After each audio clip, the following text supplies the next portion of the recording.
అంటే అప్పుడు చూడండి ఆవిడికి రావాలని ఉంది. ఇదే కర్మఫలం, ఇదే కర్మఫలం. ఆవిడ కోరిన వరానికి ఆవిడ బలివ్వాలి, ఇప్పుడు తప్పదు. అందుకని వద్దు మొర్రో అన్నా సరే ఆవిడ ఏమంటుందంటే, అలా అంటే ఎలాగండి, కొంచెం ఆలోచించండి, నన్ను తీసుకెళ్లకుండా వెళ్ళిపోతారా, నేను చూడొద్దా అంటోంది. ఇంకో అలా ఒప్పించింది మొత్తం మీద. ఆయన ఏం అడ్డం చెబుతున్నాడు, వాళ్ళ బాణాలు ఆయుధాలు ఏనుగులు నువ్వు తట్టుకోలేవన్నాడు. అప్పుడు ఏమంటుందంటే, ఒప్పించే విధానం అండి, భార్యనైనా భర్తనైనా. దానవులైననేమి, మరి దైత్య సమూహములైననేమి, నీ మానిత బాకుదుర్గముల మాటున నుండగ శంకయేల, నీతో నరుదెంతునంచు కరయుగం, నీతో నరుదెంతునంచు కరయుగములు మోడ్చి పలి, నీతో నరుదెంచునంచు కరతోజయ యుగ్మము మోడ్చి పల్కెన మానిని, కరతోయజ యుగ్మము మోడ్చి పల్కెన మానిని, తన్ను భర్త బహుమాన పురస్సర దృష్టి చూడగన్. ఏ మాటకి భర్త కరిగిపోతాడు, ఏ మాటకి భార్య కరిగిపోతుంది. ఇది సాహిత్యం చదివితే ప్రయోజనం. సంసారంలో చిన్న చిన్న చికాకులు, గయ్యాళితనాలు కూడా భరించలేమండి, భరించగలవచ్చు. భరించలేనిది ఒక్కటే, వంకర సంబంధం ఒక్కటే పనికిరంది. మిగిలినవి ఏమున్నా భరించవచ్చు, డబ్బు ఖర్చు పెట్టినా భరించవచ్చు, గయ్యాళితనం కూడా భరించవచ్చు, ఏదైనా భరించవచ్చు, పెత్తనం చేసినా భరించవచ్చు. వంకర సంబంధం ఏర్పడితే పేకట్టకు తోసేయాలి, మగాళ్ళు లేదా ఆడదలేదు. ఇక్కడ సంసార ధర్మమే దెబ్బతింటుంది. అక్కడ లైంగిక బంధంలో పవిత్రత లేకపోతే వివాహమే అనవసరం. దానికోసమే ఏర్పడింది. లేదా ఆడ మగ దేనికంటే ఇద్దరు మగాళ్ళు కూర్చొని సంసారం చేసుకోవచ్చు, కలిసి ఏకంగా ఉండలేదా, ఇద్దరు ఆడాళ్ళు ఉండకూడదా? ఆ ఒక్కచోటే ప్రధానంగా. అందుకని మిగిలినవన్నీ తట్టుకోవాలి. శ్రీకృష్ణుని యొక్క భార్యలు అందరూ శీలవతులే. అందుకని ఆయన నచ్చ చెబుతున్నాడు. అని ఆవిడేముంది, అంతకంటే గొప్పగా నచ్చ చెప్పేసి మొత్తం మీద అనుకున్న సాధించేసి, ఏం పర్వాలేదయ్యా. ఆ ఒప్పించే విధానం చూడండి. దానవులైననేమి, మరి దైత్య సమూహములైననేమి. దానవులైతే దైత్యులైతే, మాట గమనించండి, దానవులు వేరు దైత్యులు వేరు కాబట్టి చెప్పాడు ఇక్కడ. దానవులు అంటే ధనువు అనే ఆయనకి పుట్టినవాళ్ళు, దైత్యులు అంటే దితి అనే ఆవిడికి పుట్టినవాళ్ళు, తల్లి పేరు మీద ఏర్పడిన వాళ్ళు దైత్యులు. ధనువు అనేటువంటి రాక్షసుల సంతానం వంశం దానవులు. ధనాయువు అనేవాడి సంతానం ధనాయువులు. అసురులు వేరే, రాక్షసులు వేరే. అన్ని రాక్షస జాతులే, తేడా కొంచెం తేడా. ఒక కులంలో శాఖలు ఉండవు, అలాగే అందరూ ఒక కులమే కానీ శాఖలు ఉంటాయిగా, అలాగే. అందుకని దానవులైతే ఏమిటి, దైత్య సమూహం అయితే ఏమిటి అని ఎలా ఉంటుంది. నీ మానిత బాహుదుర్గముల మాటున నుండగా శంకయ్యాల. నీ బాహువులు చూసుకో, కోటగోడల్లా ఉన్నాయి, నీ కౌగిట్లో ఉంటాను నేను, నీ పక్కనే ఉంటాను. నన్ను వాడేం చేస్తాడు అంటే, ఇప్పుడు తీసుకెళ్ళకపోతే ఈయన చేతకాని వాడు అవుతాడు, అది ఉపాయం. నీ బాహుదుర్గాల మాటను నేను ఉండగా నన్ను వాడేం చేస్తాడయ్యా. నీతో నరుదెంతునంచు కరతోజయుగ్మము మోడ్చి పల్కే. పౌరుషం ప్రదర్శించలేదు, కుర్చీ మీద కాలెట్టి మాట్లాడలేదు, నన్ను తీసుకెళ్ళవా ఎప్పుడింతే అని అనలేదు. రెండు చేతులు జోడించి అడిగింది, నాకు సరదా ఉందయ్యా, నాకు సరదా ఉంది. ఎందుకుంటుందండి ఈ సరదా? ఆయన చెబుతున్న కర్మఫలమమ్మ. తన కొడుకును తానే చంపుకోవాలి కోరిన పాపానికి. ఆ విషయం కృష్ణుడికి తెలుసు, ఈవిడికి తెలియదు. జీవులకు ఎవరికి మన కర్మఫలాలు మనకు తెలియవు, భగవంతుడికి మన కర్మఫలాలన్నీ తెలుసు. భగవద్గీత 4వ అధ్యాయంలో జ్ఞానయోగంలో స్పష్టంగా చెప్పాడు. బహూని మే వ్యతీతాని జన్మాని తవ చార్జున తాన్యకం వేద సర్వాణి నత్వం వేత్త పరంతప. అర్జున, నరుడికి నారాయణుడికి తేడా ఏమిటంటే, నీకు చాలా జన్మలు గడిచాయి, నాకు చాలా జన్మలు గడిచాయి. వచ్చిన ఇబ్బంది ఏమిటంటే, నీకు అవన్నీ తెలియవు, నాకు అవన్నీ తెలుసు, అదొక్కటే తేడా. ఇప్పుడు మనం తెలిసిన వాడిని ఆశ్రయించాలా, తెలియని వాడిని ఆశ్రయించాలా? అందుకే నేను నిన్న చెప్పింది మళ్ళీ చెబుతున్నా, మానవులను ఆశ్రయించకండి. ఏ కష్టం వచ్చినా సరే శ్రీమన్నారాయణమూర్తిని ఆశ్రయించండి, శ్రీమన్నారాయణమూర్తిని ఆశ్రయించండి. నిన్న చెప్పిందే మళ్ళీ చెబుతున్నా మీ జ్ఞాపకం కోసం. 4 ప్రయోజనాలు ఉంటాయి దేవుణ్ణి ఆశ్రయిస్తే. నేరుగా దొరుకుతాడు ఒకటి. రెండోది, ఒక్కరిని ఆశ్రయిస్తే చాలు, మళ్ళీ రెండో వాడు అక్కర్లేదు, ఇంకా ఒక్కరితో సరిపోతుంది. మూడోది, రూపాయి ఖర్చు లేదు, దండం పెట్టుకుంటే అయిపోయాయి, రూపాయి ఖర్చు లేదు. మానవులను ఆశ్రయించమనుకో, వాడికి లంచాలు ఇవ్వాలి, వాడు మనకు ఉపకారం చేస్తే మళ్ళీ ఉపకారం చేయాలి, ఎన్ని ఉన్నాయి. 4వది, తక్షణం స్పందిస్తాడు. భగవత్ స్పందనలో తేడా ఉండదు. మన కర్మఫలం రావడానికి కాస్త ఆలస్యం అవుతుంది, ఓపిక పట్టాలి. నువ్వు అడగగానే భగవంతుడు కాపాడాలంటే కొద్దిగా అర్జునుడినే అలా కాపాడలేదు, ఒక సమయం వస్తే తప్ప. అభిమన్యుడిని అయితే కాపాడలేదు, పోతే పో నాకేమిటి అన్నాడు. ఎందుకంటే అర్జునుడికి ఉన్న భక్తి అభిమన్యుడికి లేదు. మనం జాలిపడి మాట్లాడడం వేరు, వ్యవహారాలు వేరు. అర్జునుడు కొన్న భక్తి అభిమన్యుడికి లేదు, కాపాడలేదు ఆయన, అవసరం లేదు. ఆ మాటకు వస్తే ధర్మరాజు కూడా అంత భక్తి లేదు. అందుకే వాళ్ళు మళ్ళీ జన్మలెత్తాల్సి వచ్చింది. భీముడు తర్వాత మధ్వాచార్యులుగా పుట్టాడు. మధ్వాచార్యుడు అంతా కృష్ణభక్తి, మీరు చూసుకోండి. మహానుభావుడు, ద్వైత మత స్థాపకుడు. కృష్ణ విగ్రహం ఎదురుగా పెట్టి ఉడిపి ఆయన నిలబెట్టి శ్రీకృష్ణుడి విగ్రహాన్ని వదలడు ఆయన. ఎందుకని? పూర్వజన్మలో భీముడు. అప్పుడు కృష్ణభక్తి లోపల ఉండి కూడా ప్రకటించలేకపోయాడు, మొండి వాళ్ళ బండగా ప్రవర్తించాడు. కానీ లోపల ఉండిపోయింది. కృష్ణుడు దేవుడు, కృష్ణుడు దేవుడు, నేను గుర్తించట్లా, తమ్ముడు గుర్తించాడు, నేను గుర్తించట్లా. ఆ తపన ఉండి మధ్వాచార్యులుగా పుట్టాడు. ఒక మహత్తరమైన మతస్థాపన చేసి జగద్గురువులు ముగ్గురులో ఆయన ఒక్కడయ్యాడు మధ్వాచార్య. శంకరాచార్య, రామానుజాచార్య, మధ్వాచార్యులు జగద్గురువులు ముగ్గురు, అందులో అంటారు ఆయన ఒకడు. ఆయన పుట్టాను భీముడు పూర్వజన్మలో. అర్జునుడు ఇంత భగవద్గీత విన్నాడు, ఆయన నానాయాతన పెట్టాడు, నానా భాగవతం చేశాడు. మళ్ళీ భక్త కన్నప్పగా పుట్టి కళ్ళప్పగిస్తే కానీ మోక్షం రాల. కాళహస్తి కథ అంతా అర్జునుడిదే, కన్నప్ప ఎవరో కాదు, అర్జునుడే. మనం ఏదో అనుకుంటాం, ఇక్కడ భగవద్గీత చదివితే చాలు, ముట్టుకుంటే చాలు, పట్టుకుంటే చాలు. ఇవన్నీ కుదరవమ్మ, ఇటువంటి పథకాలు ఉండవు దేవుడి దగ్గర. దేవుడికి మన ఓట్లు అక్కర్లేదు, నువ్వు ఆచరిస్తేనే కుదురుతుంది అంతే, లేదా కుదరదు. నువ్వు ఎన్నిసార్లు చదివినా ఒకటే. టేప్ రికార్డర్ మనకంటే బాగా చదువుతుంది, దానికి మోక్షం రాదు. ఎన్నిసార్లు చదివాం, ఎంతమందితో చదివాం, ఇదాన్ని అనవసర వ్యవహారం. ఇది చాలా నాన్ సెన్స్. నన్ను అడిగితే ఎన్నిసార్లు చదివావు మాకు అనవసరం. ఏం చదివావు, ఏం చేశావు, ఏం అన్వయించుకున్నావు? అదే కృష్ణుడు అనుకున్నాడు ఇక్కడ. సత్యవస్థానని పట్టుడుతోందంటే జన్మాంతర కర్మ కోరింది కదా కావాలని. ఈవిడ మర్చిపోయింది ఆ విషయాన్ని. ఇప్పుడు ఈవిడ చేత వాడిని చంపించాలా, ఏం చేయాలి? తీరా చనిపోయాక వీడు కొడుకని తెలిస్తే అది కూడా సస్పెన్స్. రేపు తెలుస్తుంది, కొడుకని తెలుస్తుంది. ఎవరికి తెలుస్తుంది? నరకాసురుడికి తెలుస్తుంది, సత్యకి తెలియదు. రేపు వాడు ఏడుపు చూస్తాం మనం, రేపు ఖచ్చితంగా వాడు ఏడుస్తాడు. అమ్మ కాదు, వాడు ఏడుస్తాడు. వాడికి తెలుసు, వాడికి అంత జ్ఞానం ఉంది, సత్యభామకు లేదు. ఇవిడికి తెలియకో వస్తాను ఏంటంటే క్రికెట్ మ్యాచ్ ఏమిటి ఏమన్నా. సరేనా, ఆయన ఇంకా విసుకొచ్చి రా పోని ఆయనకి అర్థమైపోయింది, ఆ కర్మఫలాలు ఇలాగే ఉంటాయి. వాడు కోరింది కదా, వాడి చావు చూడాలి కదా. అందుకని లోపల జీవుడు ప్రేరేపిస్తున్నాడు, వద్దన్నా సరే వస్తానుంటుంది, రాని అని రమ్మను తీసుకెళ్ళాడు. నరకాసురుని ప్రాకారం దగ్గరికి ప్రవేశించారు. కోట గోడ ప్రాకారం ఉంటుంది కదా, ప్రాకారంబు గదా ప్రకారము అనుత్పాటించి అక్కడికి వెళ్ళి నరకాసురుణ్ణి చంపుదామని యుద్ధానికి వెడితే ముందు మొరాసురుడు వచ్చాడు. నరకాసురుడు సర్వసైన్య అధిపతి మొరాసురుడు. ఆ మురుడు అనేవాడు పురుళ్ళ వచ్చాడు అక్కడికి. మొరాసురుడు వచ్చాడు. ప్రాకారంబు గద ప్రకారముననుత్పాటించి యంత్రంబులన్ నాకారాతుల మానసంబులను భిన్నత్వంబు బొందించి యంత్రంబులన్ నాకారాతుల మానసంబులను భిన్నత్వంబు బొందించి హస్తోకాకారుడు శౌరి ఒత్తే హస్తోకాకారుడు శౌరి ఒత్తే విలయోద్ధూతాభ్ర నిర్ఘాత హస్తోకాకారుడు శౌరి ఒత్తే విలయోద్ధూతాభ్ర నిర్ఘాత రేఖాకాఠిన్యము విలయోద్ధూతాభ్ర నిర్ఘాత రేఖాకాఠిన్యము పాంచజన్యము విముక్త ప్రాణి చైతన్యమున్. అక్కడికి వెళ్ళి కోట గోడ బదలగొట్టాడు. ప్రాకారంబు గద ప్రకారముననుత్పాటించి తన గదతో కోట గోడ మీద ఒక దెబ్బేస్తే మొత్తం కోట కూడింది, కింద పునాది లేకుండా కట్టిన ఇల్లులాగా. యంత్రంబులన్, గమనించండి సైన్స్, ఆ కాలానికి యంత్రాలతో యుద్ధం చేసే విధానం ఉంది. ద్వాపర యుగానికి, కనీసం పోతన గారి కాలానికి కూడా. శ్రీకృష్ణదేవరాయల కాలంలో శతఘ్ని వాడారు. శతఘ్ని 100 గుళ్ళు వస్తాయి అందులోంచి.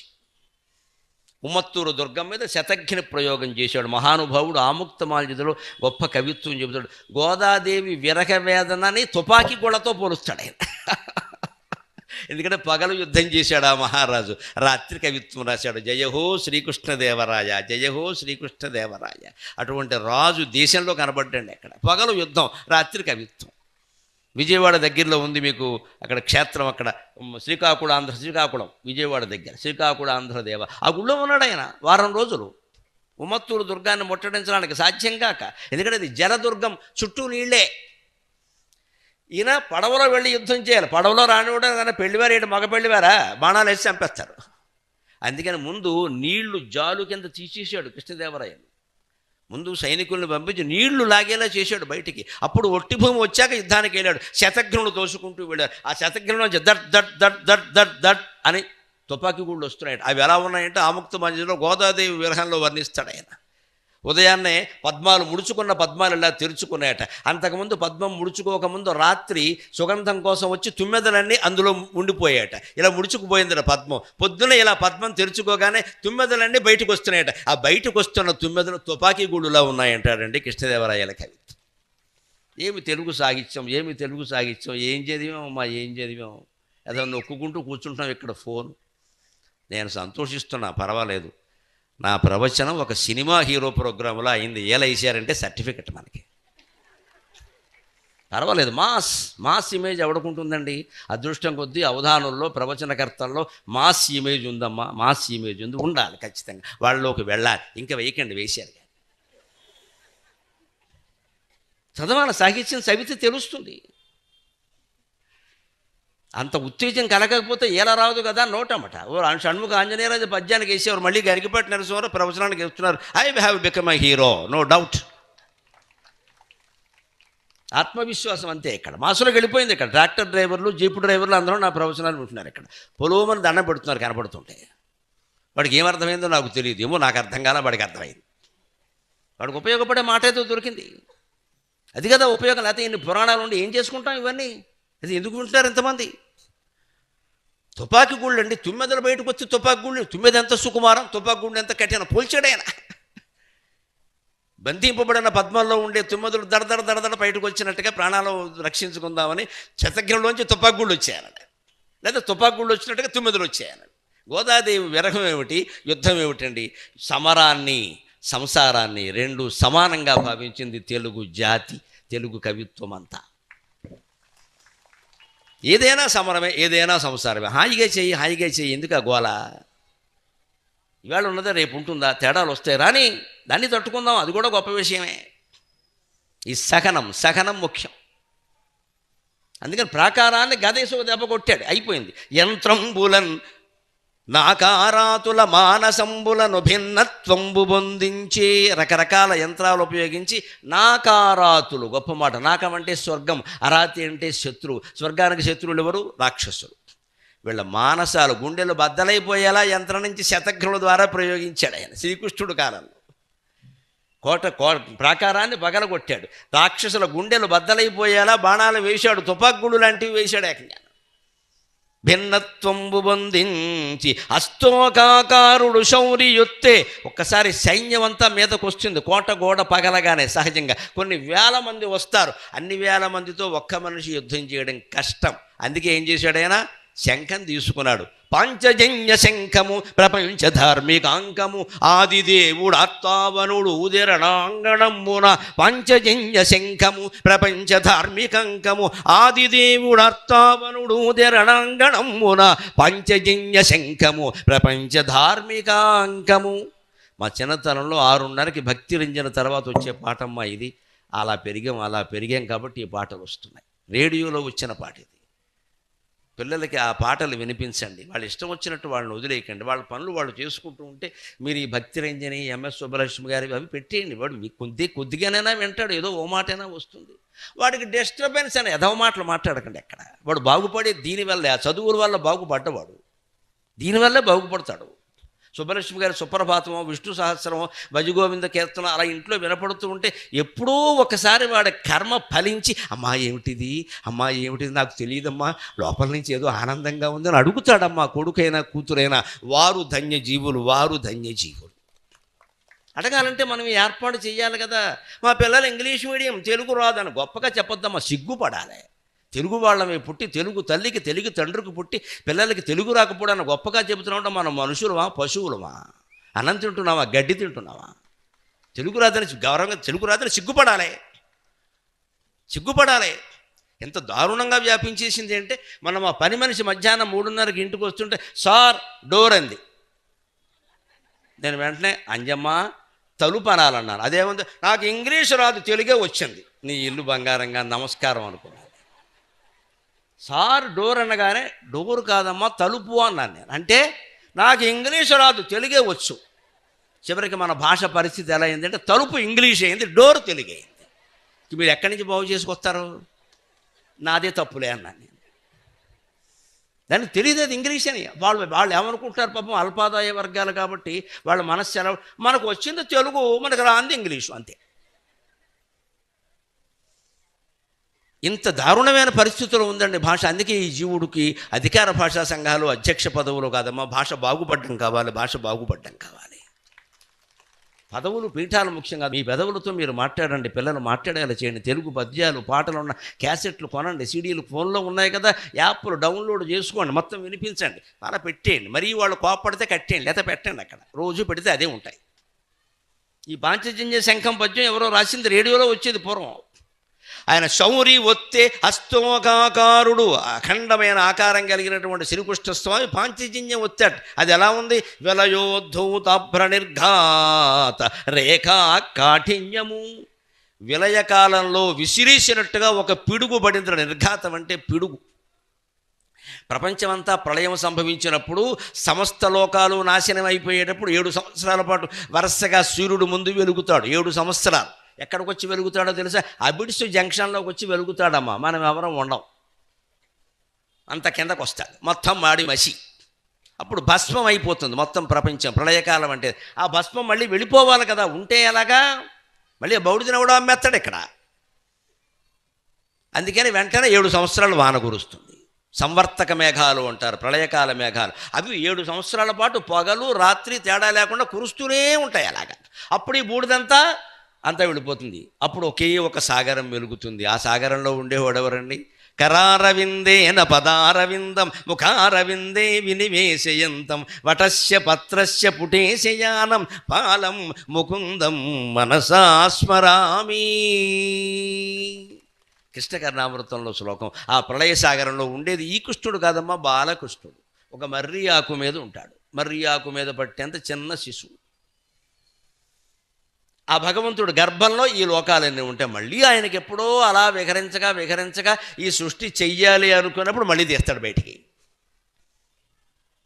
ఒకపరి జగములు వెలినిడి ఒకపరి లోపలికి నిడుచు అని గజేంద్రుడి ప్రార్థనలో ఉంటుంది. ఆ పద్యానికి అర్థం అదే. అటువంటి మహానుభావుడు కదా. అందుకని ఆయన శంఖం ఒత్తాట. ప్రళయకాలంలో ఉండే పిడుగు పడితే ఆ పిడుగు ఎంత కఠినంగా ఉంటుందో పాంచజన్య శంఖ ధ్వని అంత కఠినంగా ఉంది. అన్ని డెసిబుల్స్ ఎన్నో లెక్క పెట్టుకోవాలి. దీనివల్ల ప్రయోజనం ఏమిటి? కృష్ణుడి మీద యుద్ధానికి వచ్చిన 5,000 మందిలో 4,000 మంది సౌండ్ ఇంజనీర్లు దీని కారణంగా వెళ్ళిపోయారు. శ్రీమద్ రమారమణ గోవిందో హరి. యుద్ధం చేయక్కలేదు. ఈ శంఖధ్వనికి కొంతమంది వెళ్ళిపోయారు, మిగిలిన వాళ్ళతోనే పోరాడచ్చు. అందుకే భారత యుద్ధంలో ముందు పౌండ్రం దద్మౌ ప్రతాపవాన్ అనంత విజయం రాజా కుంత్రీపుత్రో యుధిష్ఠిర సుఘోషమణి పుష్పౌచ నకుల సహదేవశ్చ సుఘోషమణి పుష్పకౌ దేవదత్తం ధనంజయక. కృష్ణుడు పాంచజన్యం ఊదట్ట. ధర్మరాజు శంఖం పేరు అనంత విజయం, భీముని శంఖం పేరు పౌండ్రం, నకులుని శంఖం పేరు సుఘోషం, సహదేవుని శంఖం పేరు మణిపుష్పకం. ఆ పేర్లు ఎంత అందంగా ఉన్నాయి. శంఖాలకు ఆ పేర్లు పెట్టారు. ఆ శంఖధ్వానానికి గుండెలు బద్దలైపోయే కొంతమందికి వాళ్ళు ఉండలేకపోయారు అక్కడ. ఆ మిగిలిన వాళ్ళతోనే యుద్ధాలు జరుగుతాయి. ఇక్కడ సౌండ్ ఇంజనీర్లు ఉంటారు, పోతారు, సౌండ్గా తట్టుకోలేరు.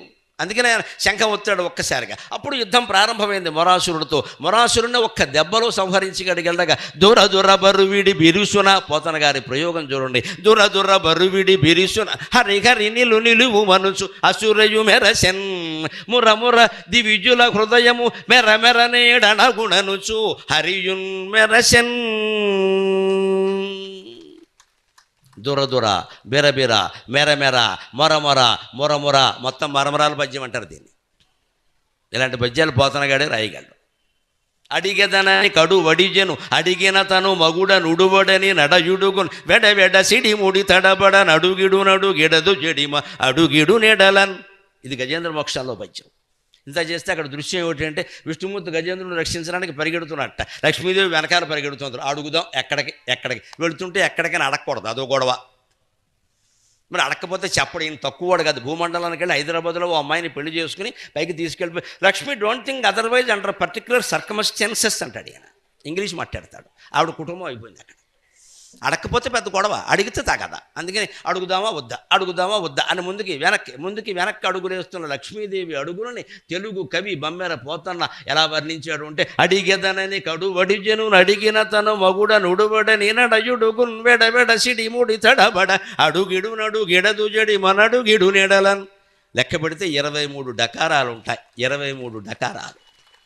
భాష ఎందుకు రాదండి, పద్యాలు ఎందుకు రావండి, పిల్లలకి ఇది నేర్పకూడదు. ట్వింకెల్ ఎట్లే స్టార్ ఆ దిక్కుమాలిన సంతానం. మా నాన్నగారు అప్పటి నుంచి ఇదే పద్యం, ఎక్కడ ఇంకో పద్యం కూడా లేదు ఎదవలకి.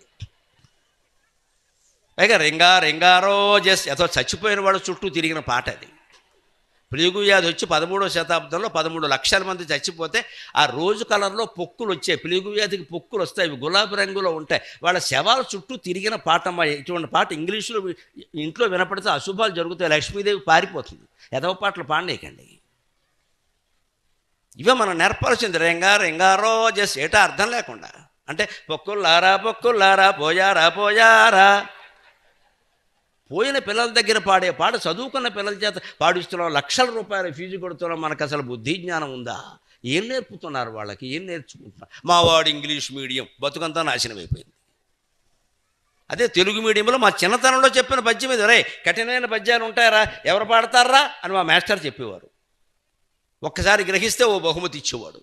అప్పుడు అలా ఆ ఉపాధ్యాయుల దయ వల్ల కదా ఇవాళ మీ అందరూ మన్నన పొందుతున్నది. లేకపోతే ఈ జీవుడు ఎక్కడి నుంచి వస్తాడండి? 4వ తరగతి నుంచి నేర్పిన పద్యాలు ఇవి. అలాంటి పద్యం ఇది. దురబరు విడి బిరుసునా. వాడు పరిగెత్తుకుంటూ వచ్చినట్టు మురాసురుడు. దురబరు విడి బిరుసిన, బిరుసెక్కింది వాడి చర్మం. అలాగే దురం అంటే యుద్ధం, దానికోసం పరిగెత్తుకుని వస్తున్నట్ట. హరి నిలువు మనసు అసురయు మెరసెన్. హరి నిలువు కంగారులో అంటాం కదా 2 సార్లు. నిలువు కృష్ణ, మా నరకాసురుడు వరకు అక్కర్లేదు, సైన్యాధిపతిని, నన్ను జయిస్తే చాలు అని వాడు వస్తున్నట్టు. వెంటనే ఈయన కూడా ఏమన్నాడు, ముర్ర దివిద్యుల హృదయము మెర్ర నేడనగుణనచు హరియున్ మెరసెన్ మురా. ఇక నుంచి నాకు కొత్త బిరుదు చేరుతుందిరా. హే కృష్ణ ముకుంద మురారి జయ గోవింద బృందా విహారీ. హే కృష్ణ ముకుంద మురారి. పాండురంగ మహోత్సవం సినిమాలో ఓ పాటకు ఉపయోగిస్తావు రారా అన్నాడు, వేసి పారేశాడు. అంతే. మురారి అనే పేరు అక్కడి నుంచి వచ్చింది. ఆ మురాసురుడు పరిగెత్తుకుంటూ హరి నిలువు బోర దను దివిద్యుల హృదయము మెర నేడనగుణనుచు. హరి నిలువు అని వాడంటే మొరా రా. దేవతల దుఃఖాలు ఈనాడుతో తీరిపోయాయి. నువ్వెవడు రా వేధవ గుంటగాడివి, నీ యజమాని రమ్మను దమ్ముంటే వాడు రాకుండా నిన్ను పంపిస్తున్నాడు ఇక్కడ. వాడికి నువ్వు గుమాస్తావా? వాడికి నువ్వు సర్వసైన్యాధ్యక్షుడువా? 16,000 అమ్మాయిని చెరపట్టిన వాడి దగ్గర పని చేస్తున్నావు. సిగ్గులు ఎదురా నీకు? నీతి ధర్మం లేకుండా జీతం ఇస్తే సరిపోయిందా? ఎవడు పడితే వాడిని సేవిస్తారా? ముందు నిన్ను వేసే వాడికి చెబుతా అని శ్రీకృష్ణుడు కూడా సవాల్ చేసి ముర్ర దివిద్యుల హృదయము మెర నేడనగుణనచు హరియున్ మెరసెన్. ఈ రోజుతో దివిజులు, దేవతల దుఃఖాలు, మానవుల దుఃఖాలు అన్నీ పోయినట్టే, రారా అన్నాడు.